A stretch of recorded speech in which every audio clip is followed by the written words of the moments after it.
And welcome, ladies and gentlemen. Here we are in the performance zone with David Martin. My guest, as always, is as of late, has been Pat Gross. We are coming up. This is week 9 or session Yes, 9 we've done, or something like that. yes. Unbelievable. It seems like it's going by so fast, and we've covered a lot of different ground. And we've talked about how to clarify what you want, how to focus. We've talked about why you can't start building on the 10th floor. We've gone through a number of things. And today we're going to touch on a really interesting topic. And it's something that you should really take to heart. And that is to invest in yourself. Because as you go through this, if you're an entrepreneur or a business owner, we've talked about the difference between those two. If you're an entrepreneur, or a business owner, or even an executive or somebody who is taking charge of a group of people, a team leader, something along that, you've got to constantly improve. And now more than ever in this day and age, I personally believe it is more important than any other time in history for us to stay sharp on our skills, because things are changing. And if we can't stay on top of the game, we're going to fall behind, and it can happen very quickly. So Pat, what are your thoughts? I mean, you've been around this game for quite a while as an entrepreneur or an entrepreneuress. I don't know. Is that a word? Is that the type of thing? Is that what we should say? Entrepreneur. Yeah. Entrepreneur. No. We can say whatever we want. Make up words. Apparently, today's world, you can start making up words or change the meaning of them. But I mean, you've gone through this, and you've certainly, as evidenced by the conversations we've had, you've certainly invested in yourself. What do you see as some of the more important things about, and when we say invest in yourself, what does that mean to you? Well, I actually sat down and thought about this, David, because I mean, we will talk about, investing in education and whatever, but actually what came at the top of my list, sometimes you just sit down and that's investing in yourself, actually spending some time to actually be calm. That's investing in yourself, and sort of like, put it out there. And then, so I was thinking about it. And the first thing that came actually is and we've mentioned this so many times, is you need to have a vision. Because if you've got a vision, then you know what to invest in. True. Well, and I've said this too. I've talked to people. It's like they think they know what they want. And then it's, a couple of questions, and they're like, wait, what do you mean values? What do you mean vision, objectives, goals? What are the differences? Isn't it all the same thing? No, you have to structure it in such a way. Actually, that's a really interesting thing. Invest in time, invest the time to craft a vision for your life. That's a really good point. Yeah. I mean, because my assumption was that's already done. So now we know what to go through, but. No, it isn't. It's amazing. Yeah, it's amazing how many people out there, especially if they are starting a business or whatever they're doing, they just don't have the vision. I mean, it's the vision for the business, but it's the vision for themselves. It's the vision about, how do we need to get there? But what do you want to do? What do you want to do with your life? Where do you want to be? What is it you want to achieve? Well, then you invest.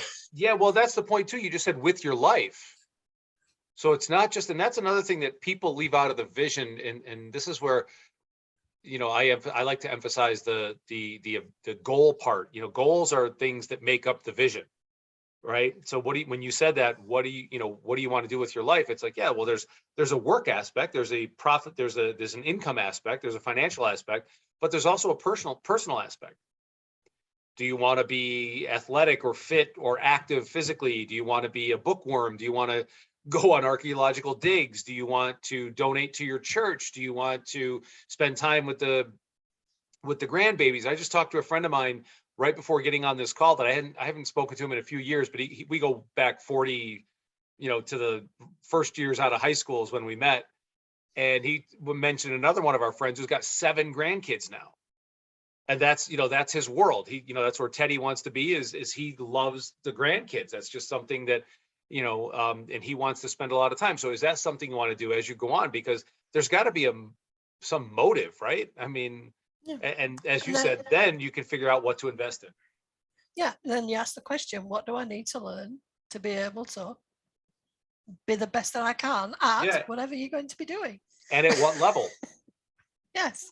Right? How do I create the circumstances that allow me to live that life? And and when we talk about investing too, I mean, it could be communication skills. It could be maybe if you don't know how to set a goal, or a vision, the first thing you do is find something to help you create a vision. It could be a book. It could be an audio series. It could be a seminar, it could be mentoring sessions or coaching. It could be anything. There's so many and here's the beautiful thing, guys, when you're out there and you're looking at in this day and age with the technology, with the world and the situation it's in. I'm not talking about the stressful situations, but there's no reason for anyone to say, I just didn't know. I just didn't know how. You know, Pat and I were chatting before we came online here about, we'll just look it up. All right. And we were talking about, she's from Yorkshire. So we were talking about, and my daughter's not far from there. And so we talk a lot about that. I'm educating myself on learning about the region. And it was like, well, just look it up, just Google it. And that was one of the things about some Yorkshire pudding and mushy peas, right? And that seems like a simple example, but it's that easy. It's really that easy, right? You can find stuff out in a heartbeat. So to say you don't know, and there's so many different levels of, like, when people want to start a business, I can't tell you, and I'm sure Pat, you'll agree with this, the mistakes that people make when starting a business. And they just say, well, they have an idea in their head that this is how it must be. And they think that that's the right way without doing any further investigation, when they could, like, for example, get your strategic planning kit or something along that and just follow the steps. It's a template for how to start a business. And so there's, again, for you to say, as you go out there and you look, if you have questions, this is a great example. You can watch all these different videos. Maybe you're just tuning in and this is the first one you saw. You go, what are you talking about? Can't start building on the 10th floor. Well, go back. It's probably a couple audios or videos up on this. You might be listening to this or might be watching it. But the cool thing is you can go back and find the answers to your questions. You can find out the answer to virtually any question. Just ask, right? Look, just imagine this, and it just came to me. Like, for instance, next time you're going over to Yorkshire, for example, I mean, you're already investing, you're already asking the questions, you're already doing the research, you're already wanting to know, taking the flavor. What your vision there is really soaking up and feeling what the culture. I want to know the people, right? That's the most fun for me. But by learning all of that, what state does it put you in? It puts you in a happy state, right? True. So I'm saying, for the most part, I mean, yeah, it's pretty much a gut busting funny state, because it's we won't get into some of the other things. It's a G-rated show. But so well, it does exist anyway. So yes, you're sort of in that happy state because it's like a reward. You're investing your knowledge, you're rewarding yourself because you are learning more, you are able to do that little bit more, and that comes in that with the gratitude. Now I've got friends who for years kept saying to me, oh, you've got to do a gratitude, get up every day at 7 o'clock in the morning and do some sound of gratitude exercise. And I sort of went, nah.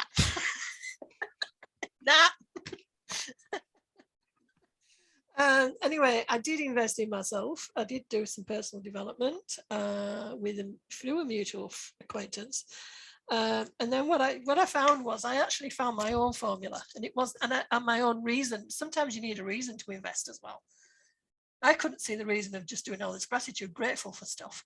I'm going, life isn't just about being grateful. That's what so that was my thinking. But when they talk about, when you actually add to the mix things like what inspires you, the energy changes. Do you know what I mean? Right. What inspires you. Excuse me. What interruptions? Sort of things like. I've got a whole list of different wording, different sort of what motivates you. All those kind of different words, what are you happiest about? Those words to me are uplifting words. Right. And then grateful is there, but it's not the same energy. I see what you mean. Yeah. There's so I've created my own formula investing, and I do that. I take time out every week just to go through and as part of the exercise, I do actually review my vaults, my what I call my vault, all my resources, inwards, outwards, and all the rest of it as part of towards the end of exercise. So that's part of that investment as well. You know, how am I investing my time, energy, and the results? But what I'm trying to say is that part of that investing in me is investing in me doing my own review on a weekly basis, but it's not a negative. And I'm not saying grateful's negative. I'm just saying the energy is different. No, it's a little more, it's a little more calm. It's a little more subdued energy. Right. And part of that, I mean, in essence, it's kind of like there's a component of that. And this is kind of what I'm, as you're speaking is coming to me, is that there's a component, and I'm a big proponent of this particular component, and that's being selfish. And we talked about this, being selfish from abundance, right? Be selfish when we talk about investing in yourself. Like I've got, I like to read. I'm still old fashioned. I like to do the actual books, right? And I've got a whole section of books over here, and I've got my my 17 Napoleon Hill, that big one that we talked about. It's still, I haven't put it away where I'd lose it again. It's still right here by, you know, by the desk. But, and that's picking up the books by yourself, being a little bit selfish, and not selfish from like, you know, mine, it's all about me. But look, sometimes you could pick up a book for $10 and read that book. And it's okay to order something for yourself. It's okay to take that time. And you mentioned this. This is, I'm a big fan of this. Being still in the morning. I get up before anybody else in the house, before the dog. And the dog knows, don't bother me before this time in the morning, right? To go out or anything. And I will just sit and be still and breathe and relax and let the, you know, sometimes I might even fall back asleep, but I like to just be still. And I'll do that for myself, right? And I invest in my fitness. You know, I work out. I am like clockwork every day, 5 to 6 days a week. I am training my body. I'm working out, and that does a number of things for me, but that's an investment in myself, because if I'm not fit and healthy and being the best I can be, then I'm not setting a good example. Well, you're right about the investing in yourself in terms, well, I'm not saying you were ever wrong, but I mean, in terms with the health, because I mean, I fell into that trap, especially over the last couple of years where, you know, with the pandemic, working from home, not going out seeing clients, became very sedentary, and that had a very negative impact on my health. So in terms of that, looking back, you know, you really building, and I can just imagine this friend of mine, a close friend, and she was always nag on at me, I should be doing, you know, so much exercise a day. And she was right, of course, but you get so into, you know, trying to make things work, you know, in the business, that you forget about yourself. Yeah, and then you pay the price. Well, we were talking about, and that's the whole aspect of, there's that component of why we're doing what we're doing, right? If we're doing, you know, a lot of this has been based on business and work, and whether you're working for yourself or as an entrepreneur, or you're working in a corporate, but you're head of a team and you're kind of considering yourself self-employed, but in the corporate structure, you still have to be able to, you know, what's your why? This goes back to the vision Pat mentioned earlier. What is the reason?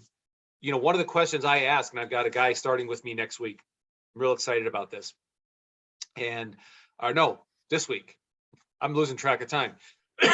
We're starting this week, and we had met and talked last fall. Now he's finally ready to get started. And one of it is, what do you want? And this is where it gets in fun, when people say they know what they want. But then I ask them, okay, why is that important to you?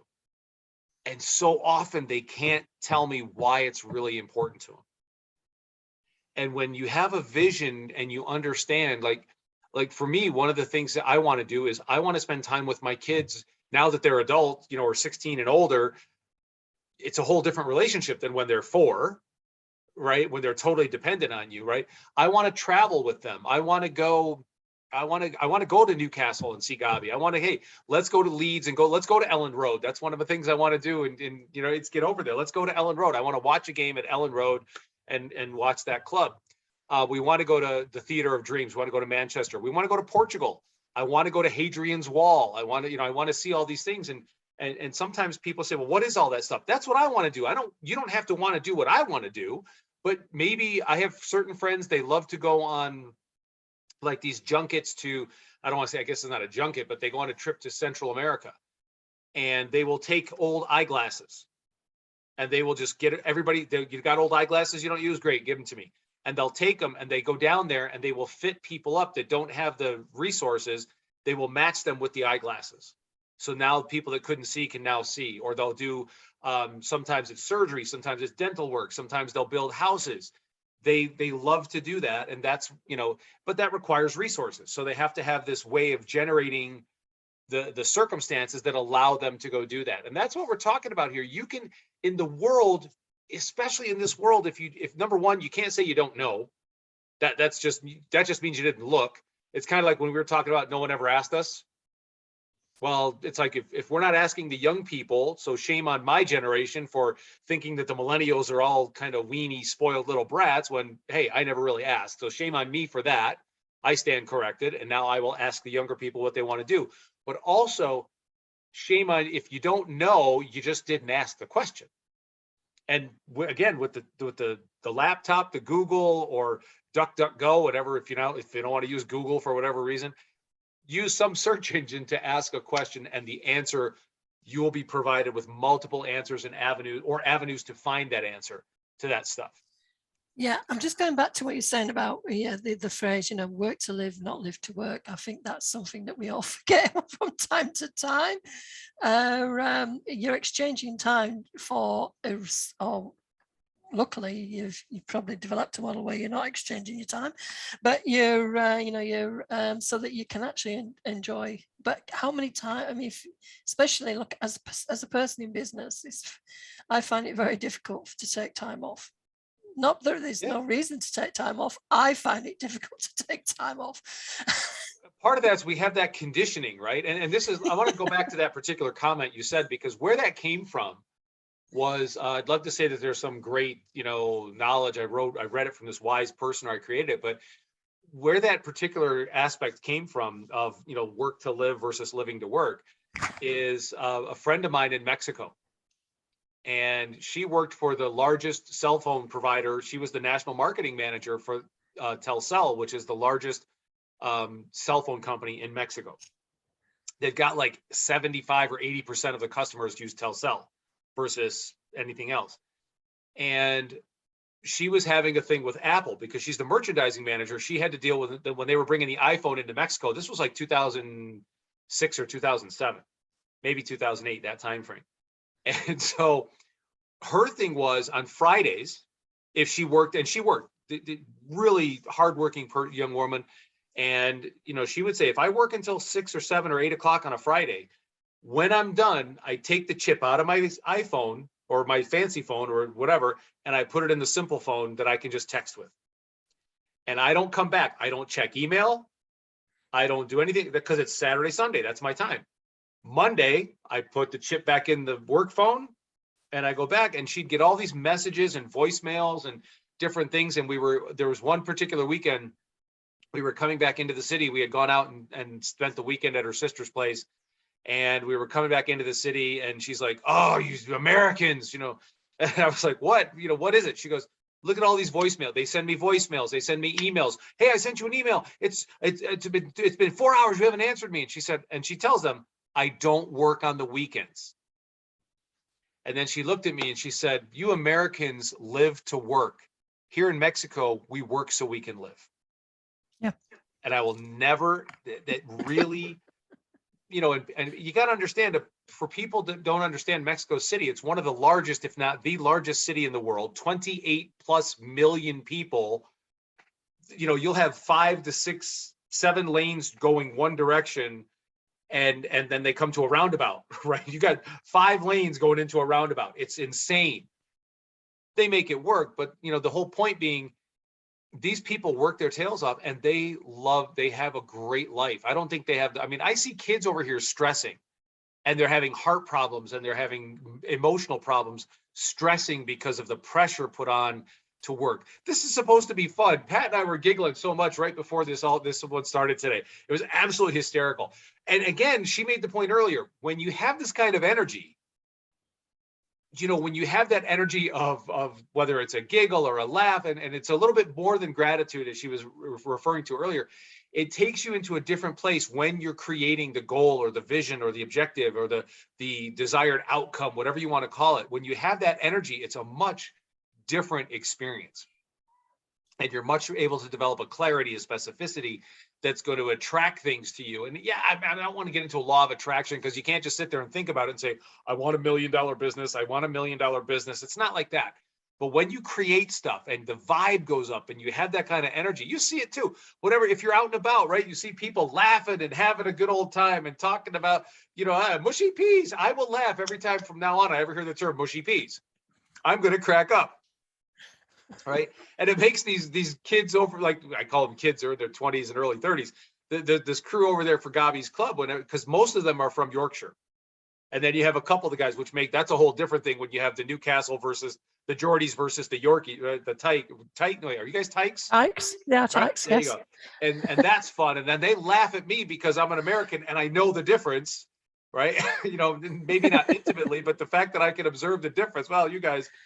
And there's this whole thing with the clubs trying to stay out of relegation now, and they're going back and forth at each other. But it's absolutely, it's so fun, and it just creates a whole new vibe, right? And they just love it. They crack up that I even, Can I go back to what you were saying about the, yeah, no, it's like the vibe and what you're saying, and the books. I've got it. I think we've both, one of the things I invest, you invest in physical books, and which is great. And I can see the need for continued need for bookshops. We had that discussion the other day, didn't we, David? Basically saying that, it's a tactile, so that online books are great, but people want the experience of reading a book and the experience of where they read a book. But let's put that aside. And one of my greatest assets is Mr. Kindle. I've got a Kindle on a Kindle white on a purple cover, and that cover has been beaten to death, and it's really, really worn. But I'm not going to change it because that's me. But it says here that looking at it, thinking about all those books, all that education, investing in the education, it's the self-educate. There's like the marketing and all those stuff you need to know about your business and things like that.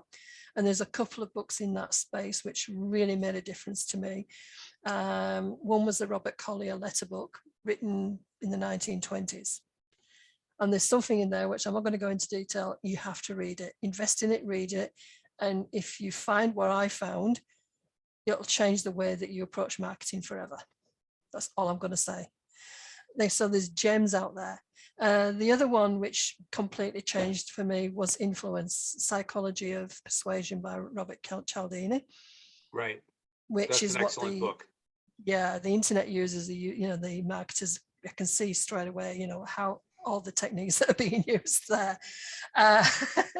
So, I'm saying to people, you do invest, and there is a few more books I can think of. We can't think of the titles, but I can think of the content that have sort of helped me to become tacit. The knowledge becomes tacit. When the knowledge becomes tacit in you, you just know. Right.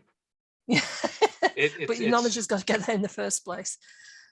But the one author, and whether you believe whatever or not, that's really, really had a good influence on me is, of course, Napoleon Hill. Now, I'm not talking about Think and Grow Rich. You just pointed out just earlier about the 17 or 15, or depends which book it is the 15 or the 17 laws of success. Yeah. It's a big one.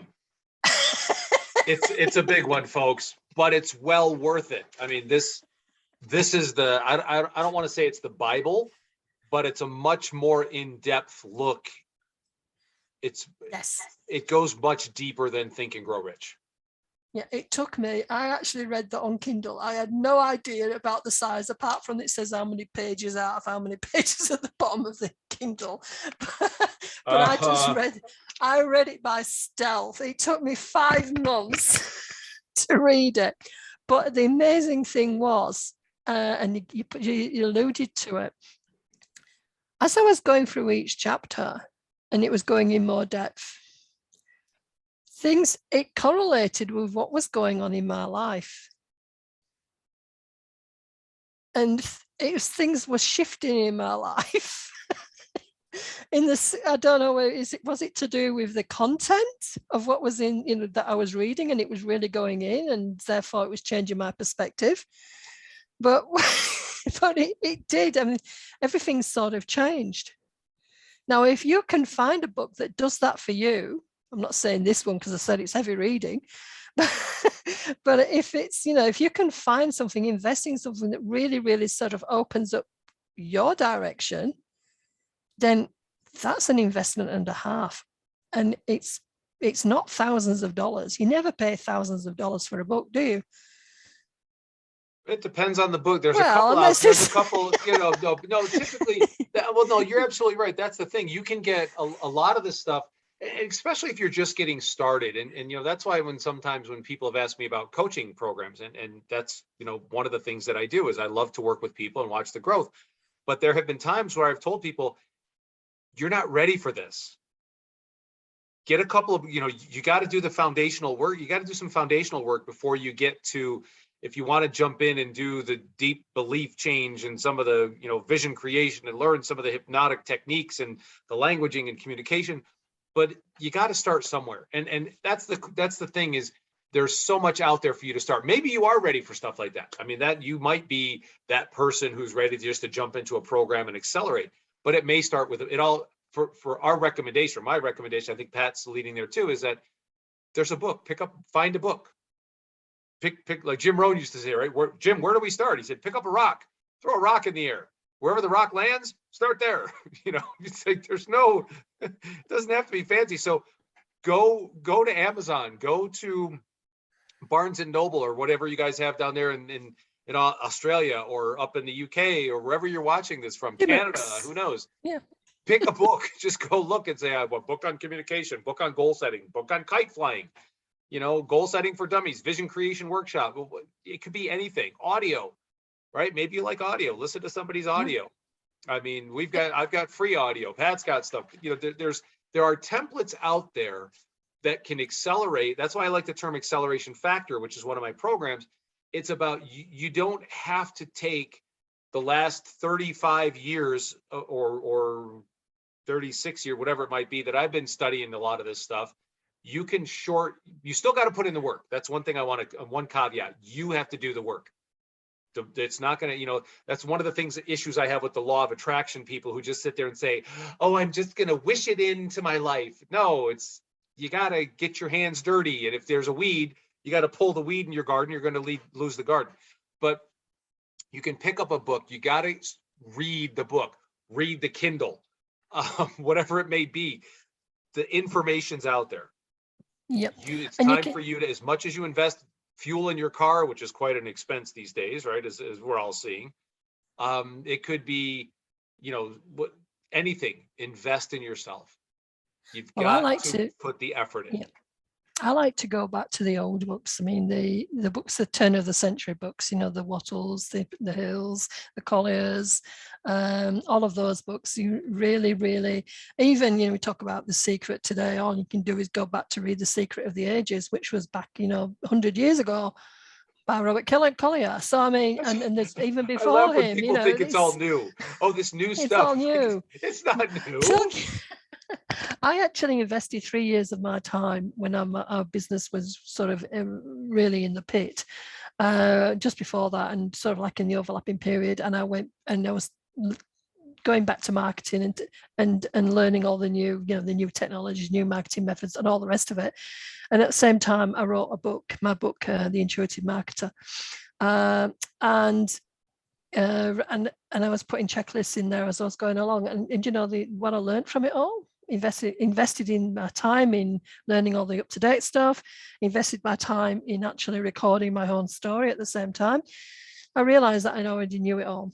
But the tools that we use today, the Twitters of this world, the Facebooks, all these things, they're just tools. Yep. So sometimes, you can be panicked into thinking that you're behind the times. When in reality, see, people say, oh, things that worked 30 years ago don't work now. Rubbish, actually. It's a lack of understanding how you can apply today's tools to an underpinning foundation. It's interesting you say that, because one of my mentors years ago said, he said, the strategy remains the same. Yes. The tactics differ. Yes, and he used a the military, tools. he told us a military story to begin with. He said, yeah, back in, the strategy has always been the same. Gain the high ground, push the other guys off, do all this. He said, yeah, but back in the old days, they did it with bow and arrow. Now we do it with sharpshooters and mortars and different stuff. And then now we do airplanes. But he said, it's the same thing in business and success in your business and in your marketing. The strategy is to find the people who are likely to buy your product or service. The tactics of how we find them is what's different. Yes. And it's the same way. So yeah, don't look for reasons why you can't succeed. And I totally, I know people like that I'll look at the guy that I spoke to earlier. We were talking about our friends. He calls himself a dinosaur. Now he's 60 years old. He just turned 60 years old, right? He's about to turn 60 years old. And I'm like, you're not a dinosaur, man. Just if you don't want to use social media, that's great. So in some cases I support that, because some people are, Can I just say something? You just reminded me. This is something I said. My boss, when I was in a job, my boss, he used to say about him being a dinosaur because he was still around. People retiring and all the rest of it. I said, no, you're not a dinosaur. You're a crocodile because you're still here.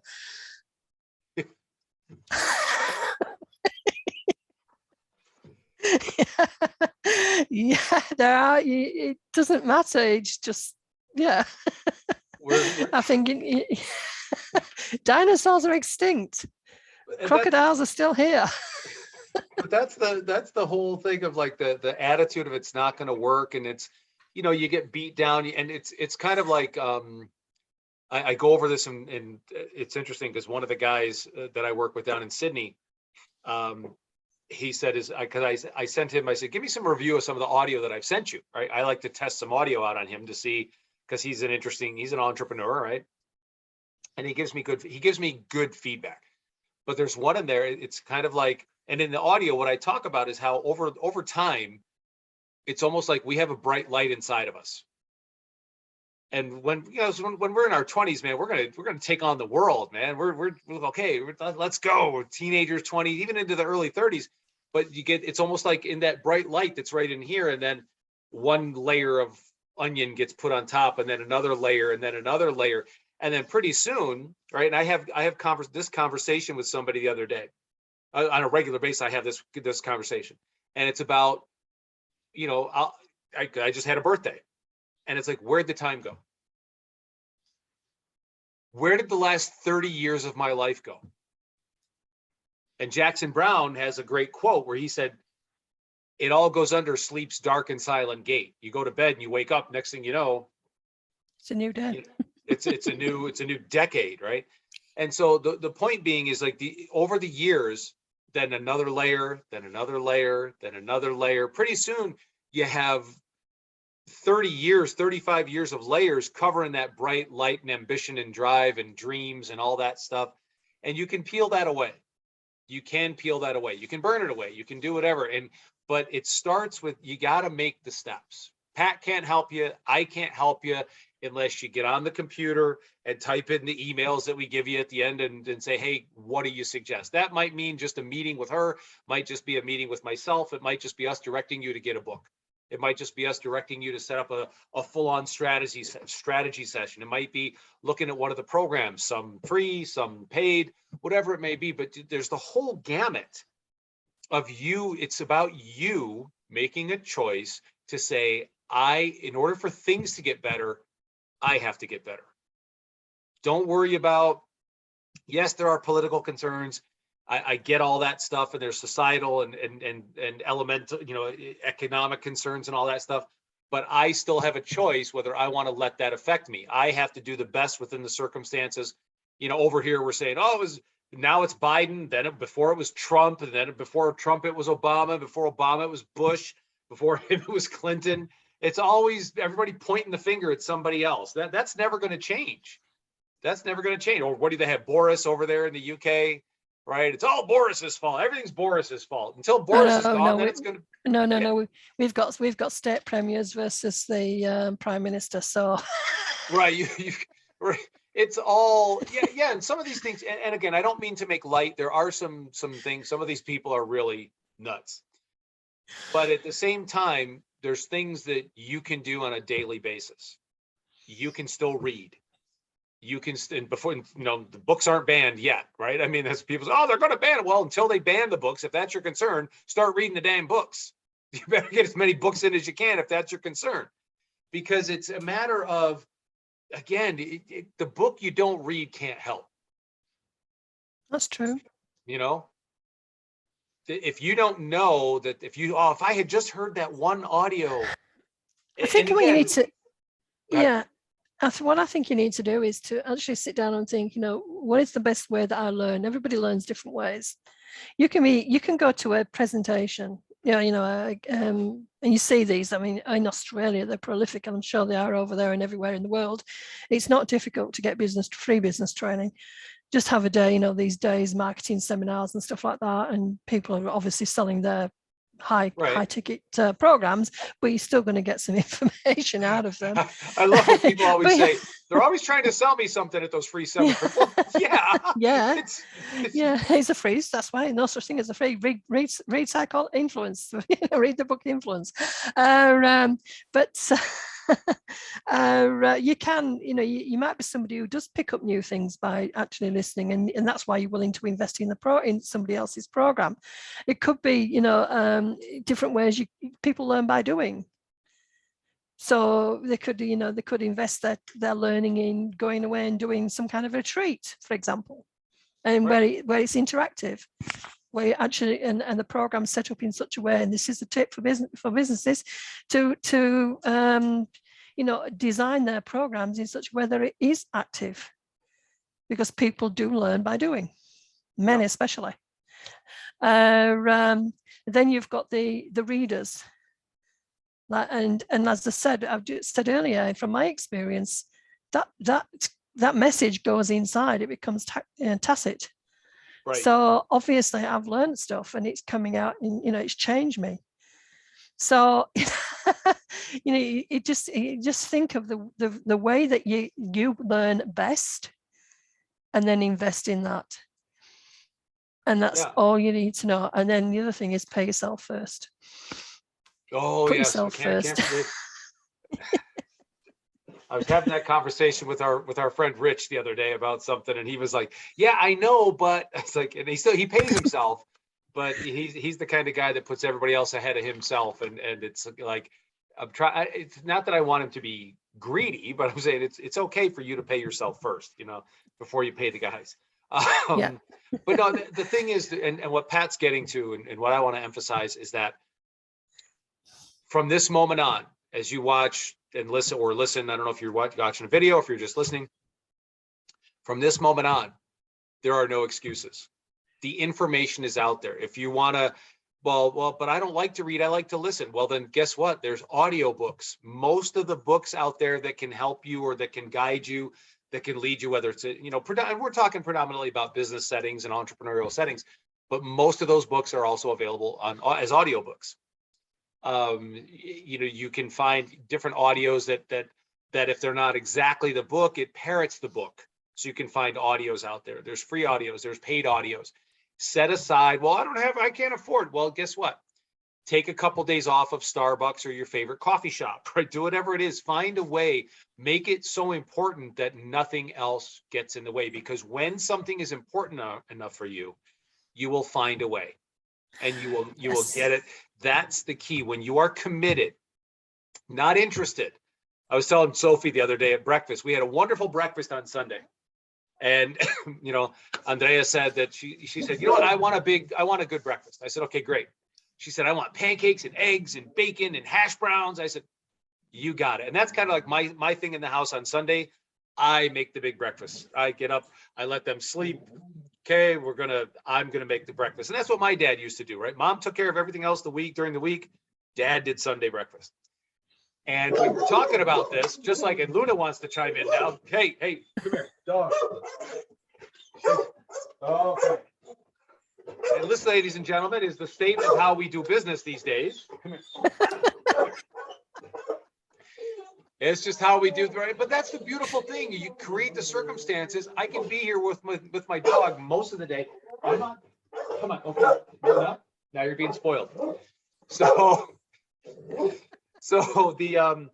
but I was telling her, and I kind of made a joke about it because we had pancakes, eggs, hash browns, and bacon. And I said, Oh, so the good. difference is, I said, what's the difference between the chicken and the hog? And she said, I don't know. I said, the chicken is interested, the hog's committed. I said, the chicken, Okay. the chicken just gives an egg and that's interesting, but the hog, that's full commitment because, he's gone. And that's kind of like like a fun little play on it, as far as when you commit, you have a vision and you have then you start to create game plans and you're committed, nothing gets in your way. Nothing. The books will show up and you'll take the time to read the book or listen to the audio. Or here's another one, not only read the book or listen to the audio, do the homework. Do the homework. I have, and this is something, it's so funny because I go through a lot of my own programs, a lot of the stuff that I teach, I'll go do it for myself. I've got a whole printed out, a whole big book here, a binder. I print it out, I have hole punches, I do the work and I put it in a binder where I can look at it. I've got the colored cards in there and all the different cards and all the different tabs on there. Because like I said, there is a workload involved, folks. And when you commit to that workload, because the years are going to go by whether you do it or not. I mean, I just hit 59. That cracks me up. I cannot believe my brother is 61. My older brother's 72, right? Mom was 95. And I look at these, and again, it was just like, where did from the time that I was in high school, it's been 41 years. And what did I actually do over those? I did some really cool stuff over the last 41 years, but there's so much more that could have been done. And where'd it go? So I've got to laugh because I've got somebody going through on my programs that we're about to launch, and you mentioned strategic planning. I've got one on grant writing, project management, and the other one which is on called How to Negotiate Anything, which is a business one which I'm doing with a colleague who used to be one of these big speakers, get thousands in front of the stage, but decided one day that he thought to himself, well, when these people leave, do they actually do, how much have they invested in what I've taught them? But anyway, I've got this crew going through these programs just to check them and formatting and everything. It was interesting because one of them came back to me and said for the How to Negotiate Anything, he actually did the program. If you do, yeah, I mean, what Gary, I'm assuming it was Gary, it's the Yes, post-workshop, the post-workshop blues, right? That's what we used to call it. People, yeah, they go Friday night, Saturday and Sunday, they sit there in the room and they're like, wow, this is great. And then Monday they go back to their office and they're like, what do I do now? And I know, I've been there. I used to be one of those guys, right? I would sit there and just, because the feel, but again, it's that feeling. How do we take that feeling from the event? And now with technology, we can do that, right? So stay tuned so the big key right now is there are plenty of tools. There are plenty of opportunities for you to start your path. It can be a book, it can be an audio, it can be a seminar, it could be a one-on-one. You can reach out to Pat through pat@thecommunityentrepreneur.com, Pat, P-A-T, at thecommunityentrepreneur.com. You can reach her directly. You can also find her on LinkedIn, right? Pat Grossa. Patricia Gross. Patricia Gross, sorry, Grosse. You can reach out to me, David M, at cygnusnlp.com, or just head over to the Acceleration Factor, get on the newsletter, reach out to me that way. Guys, there's so much you can do. Don't let the little stuff get in the way. Don't worry about, again, we today removed the I don't know as an excuse. I didn't know. That's no longer an excuse. We Well, even next we week- even introduced you to the term mushy peas today. All right, so you can go look that. Start with that. Type in mushy peas and see. That's how quickly you can find stuff out. Right. Yeah, and you already started to mention, this is that you've started on the path tour. Well, next time we're going to look at, this is going to be an interesting one, the bridge you have to cross. And there you have it. So from my partner down under, formerly from up over, I guess that would be the thing. Oh, this is David and Pat. We're signing off right now. And next week, I think next week is going to be the final in this particular series. That doesn't mean we're going away. You'll be able to access this series, and we're going to have some other stuff coming up, and then we'll go back to the regular Wednesday night performance zones. It's going to be awesome. But other than that, ladies and gentlemen, remember, put everything you have into everything you do, because the best is yet to come. We'll see you next time.